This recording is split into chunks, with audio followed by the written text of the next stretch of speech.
You ever seen someone throw shade so smooth it felt like they were just telling the truth? Like when your friend says they're just being honest, but somehow you end up rethinking your whole life? Yeah, that's the energy Willem Dafoe just brought, and Pedro Pascal is right in the crosshairs. Reports say after Fantastic Four took a massive tumble in its second week at the box office, Willem didn't hold back. In fact, rumors on the street say he's been casually calling out Hollywood's new superhero era. We're always holding hands when we're off carpet, by the way. So when you're thrown into very heightened environments, we kind of are there to always remind each other that we're not alone, that we're in this together. Because it's scary to go in front of cameras and do things. And it's also really, really fun. And so we are always grabbing onto one another to remind each other that we're not alone in any of it. Now, speaking of sort of the post-Me Too era, so Pedro Pascal, he checks all of the woke boxes. He says all of the right things about trans because his brother is a trans woman who is now going to get some sort of TV jobs, I guess.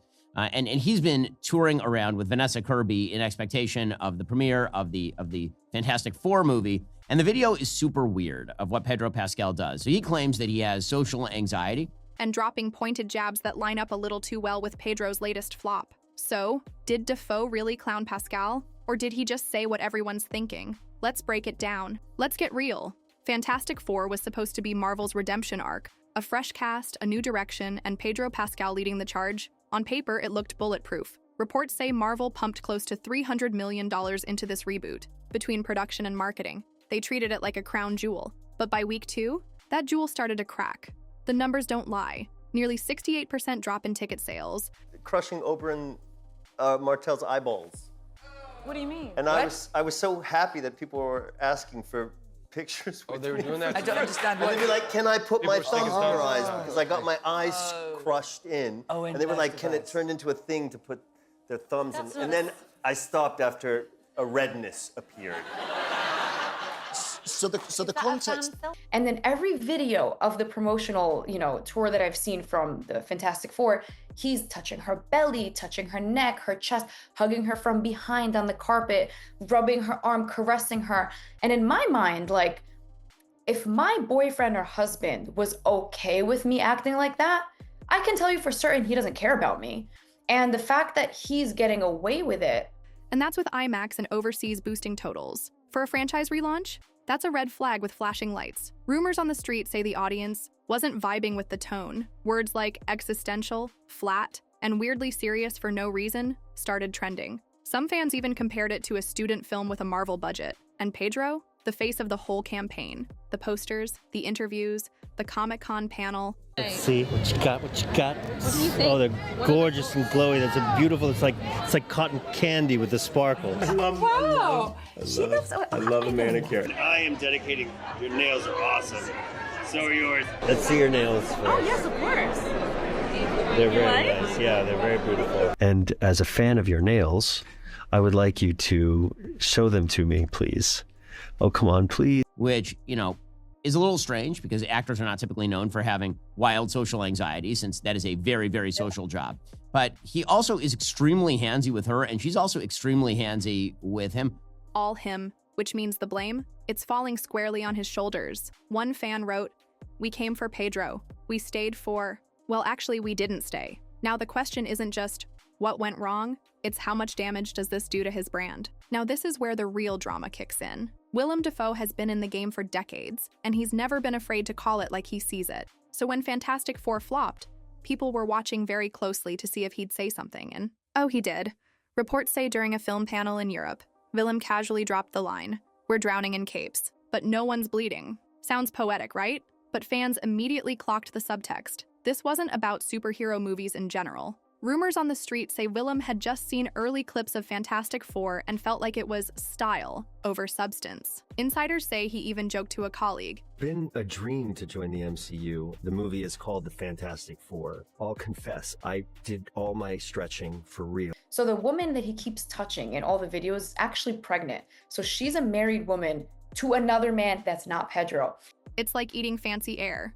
Pretty, but no flavor. Yikes. And the fact that this came days after the film's box office collapse? Yeah, that's not a coincidence. That's calculated timing from a seasoned pro who knows exactly what kind of firestorm he's starting. And if you think Pedro didn't hear about it, think again. Reports say his team immediately flagged the comment as potentially damaging and started prepping messaging points. Translation? Dafoe hit a nerve. Behind closed doors, Hollywood is buzzing. Whether they like it or not, they're never getting rid of me. He won't leave me alone. What the hell is going on there, and how does Pedro Pascal get away with this? He's my yummy old man. I am your cool. And not in a good way. Reports say execs at Disney and Marvel are scrambling to figure out how this happened. One producer was overheard at a private event saying, "We thought Pedro was our Robert. Downey Jr. turns out he might be our Ben Affleck Daredevil moment." Brutal, and that kind of behind-the-scenes panic, it creates an opening. For someone like Willem Dafoe, who's already got critical acclaim, cult fan credibility, and a no-sellout reputation, it's a goldmine. Rumors on the street say studios are now pitching him prestige villain roles in R-rated comic projects, ones that don't rely on explosions or Easter eggs. You're in too many things, right? You're a great actor. Pedro Pascal is a great actor. I would never argue that he's not a great actor. Yo, bro. What's up, man? I'm surprised that wasn't Pedro fucking Pascal, all right? Because he's in too many things. He's in that car. Pedro Pascal was in my cereal this morning. Hey, we're going to stop saying he's a great actor, and we're going to stop doing that so we can stop thinking about him. And we're going to stop thinking about him so we can stop being in things. Hey, Pedro Pascal, how many movies can you do? Have a family. Go on vacation. But raw, unfiltered acting.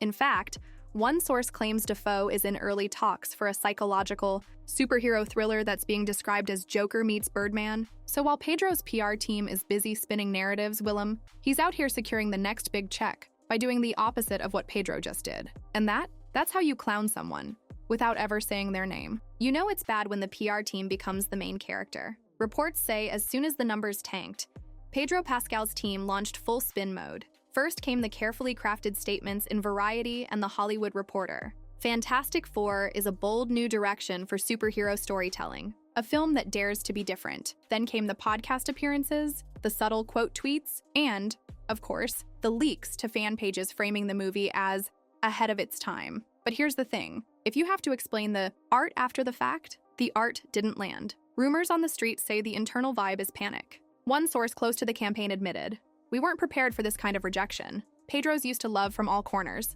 This hit hard." Meanwhile, social media is doing what it does best.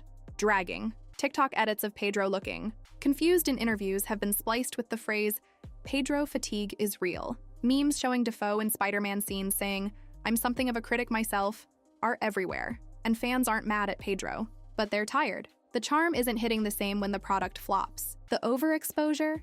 It's catching up.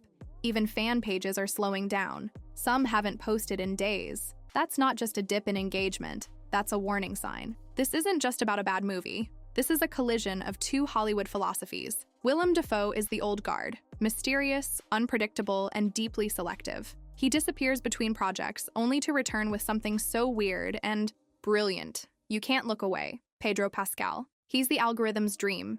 Relatable, present, and everywhere. From The Last of Us to The Mandalorian to Fantastic Four, Pedro has become the face of Always On. And that's exactly what's rubbing the Dafoe crowd the wrong way. Rumors on the street say Willem has made comments at private events calling modern stardom performance without pause. That feels very aimed at Pedro. One Hollywood writer posted on X, "Dafoe is a sculptor, Pascal is a brand." It got 100K likes. And now that Pedro's brand is bruised, the cracks are showing. People are revisiting old interviews, where Pedro laughed off acting coaches, saying he just goes with instinct. In contrast, Dafoe's known to dive into method prep that borders on obsession. It's not just two actors, it's two generations. One plays for legacy, the other plays for the algorithm. And right now, the legacy guy's winning. You know things are spiraling when a press junket turns into a passive-aggressive war zone. At a recent roundtable promoting his new indie project, Willem Dafoe was asked directly, "What do you think of Pedro Pascal's take on Reed Richards?" According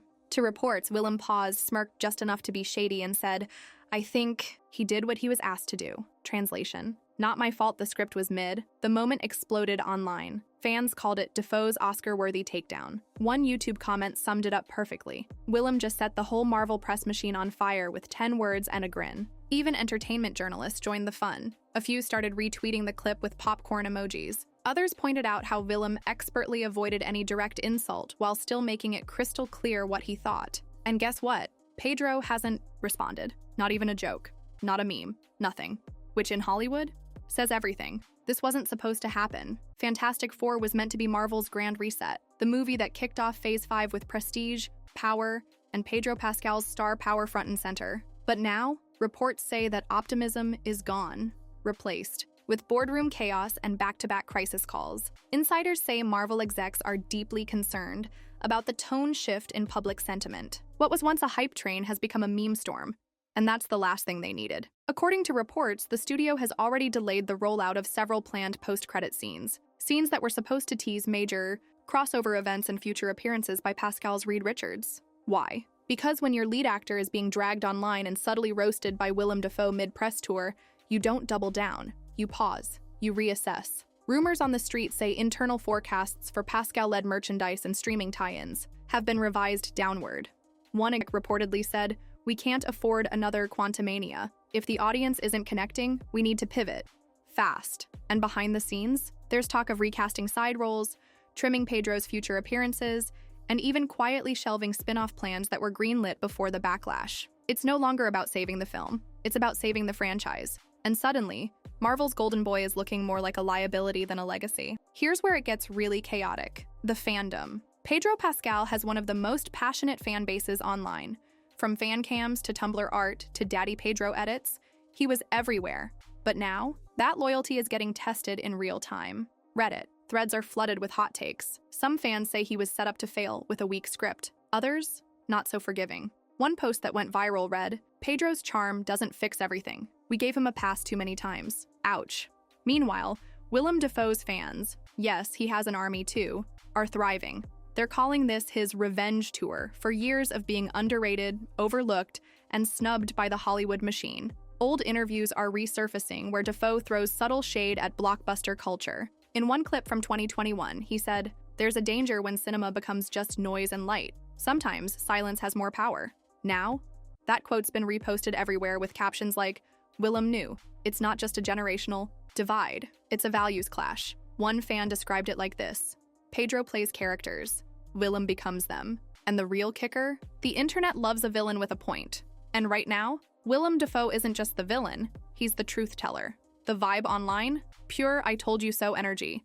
And Pedro's team? Radio silent. Which makes it worse, because in this game, silence doesn't calm the storm, it feeds it. So what's next for Pedro Pascal? Here's my take. He won't clap back. He's too polished for a public feud, but he will pivot. Bold prediction? Pedro's next move will be something gritty, emotional, and definitely not superhero related. Think indie drama. Think prestige miniseries. Something to remind Hollywood, and Willem, that he's more than just a trending face. Because when Willem Dafoe clowns you, you either stay quiet, or you clap back with a comeback so good. He has to sit down. Let's see what Pedro chooses.